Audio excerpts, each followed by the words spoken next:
And currently, my beautiful wife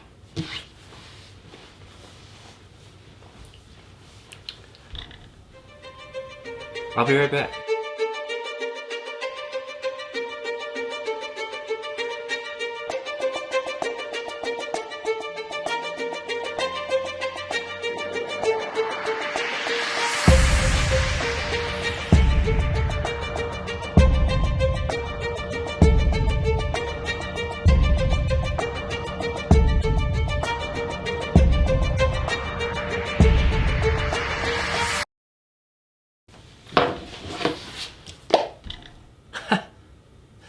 So I've been looking at this screen, and I'm new with this screen of like being able to see myself on camera, because usually I'm focused on just seeing the camera pointing right at my face, but I never really see an image of myself up close. So I'm like a little, like I have ADHD.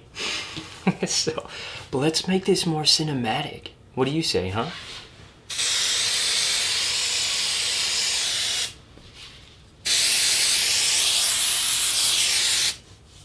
It's okay, my dog's way further back than you think. So he, okay, I need to focus. What's going on, guys? So for those of you that are just seeing me for the first time on this big, beautiful screen, I just want you to know, welcome.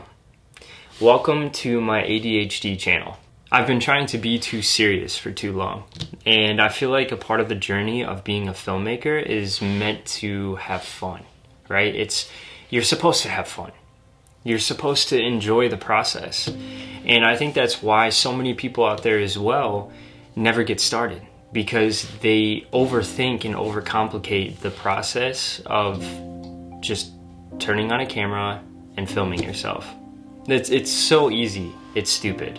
All it takes is for you to set up a camera, hit record, and just start talking. You don't even have to buy a camera, just use your phone. And if you don't have a phone, then buy a cheap camera. Like, it could be $100 on Marketplace. There's my dog Tez. Come here, Tez. So this is my dog Tez. Yeah, he's a good boy. This is my boy Frankie. Say hi. Hi to the people. So, truth be told, it is so easy. All you have to do is just pick up a camera and start filming. Start challenging yourself. Start going to buy random objects. Like if you want to buy a candle at a store, or you want to buy a can of spray paint, right? No, this is not spray paint. This is aerosol. This is kind of what I just sprayed in the beginning of the video. It just adds a little bit of texture into the video, makes it a little more cinematic. But it's as simple as this.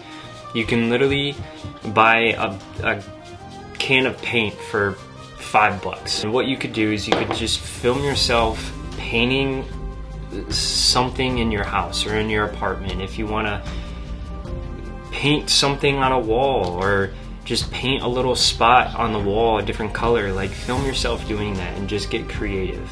I've noticed that I've continuously tried to challenge myself in all aspects.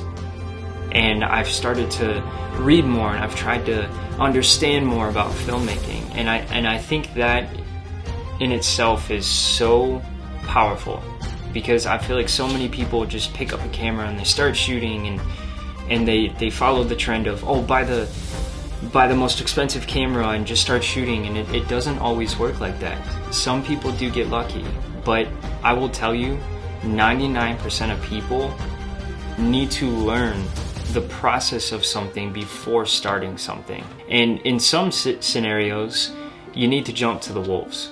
And that's how I was taught in the military. You need to get thrown out to the wolves to understand the jungle. I know this sounds kind of cringy, but you have to get thrown out there to understand it. But I feel like you need to understand the machine that you're using, right? As far as cameras. If you do want to pursue a career in filmmaking, I feel like you need to understand a camera and what it's capable of, and what certain ISOs are, and what kind of shutter speed there is, and how many frames per second you need to be shooting for certain scenarios. And once you understand the basics and the very basics of filmmaking, that's when you throw yourself out to the wolves, and that's when you start challenging yourself and pushing the limits of your camera and trying new things.